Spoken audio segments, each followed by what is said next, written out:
There was a defining moment in my life that I look back at now. About 15 years ago, at the age of 20, I'd been battling for my life for about 4 years, been in the hospital a good bit of that time. I was 6'5", 127 pounds. Wow.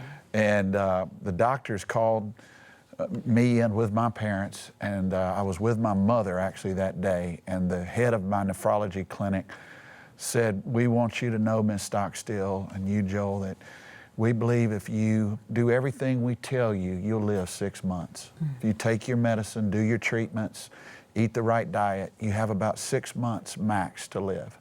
If you don't, you have about 6 weeks or less." And that was not what you want to hear at any point in life, much less at 20 years old.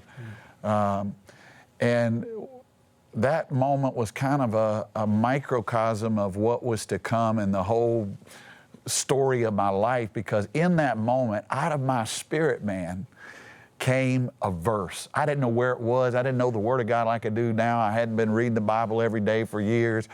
But Psalm 118 came out of my spirit, and I just blurted it out and said, "I shall not die, but live and declare the works of the Lord." Even in King James, I was 20 years old, I said it in King James. "I shall not die, but live and declare the works of the Lord." And the doctor really didn't know how to take that.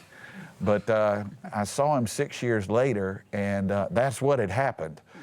6 years later, I had miraculously recovered from where I was at that point. I was still battling some in my health and have had many battles, but the Lord had raised me up, and I had begun to preach the gospel.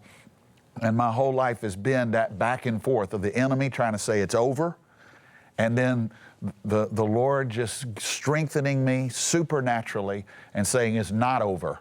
I'm not done.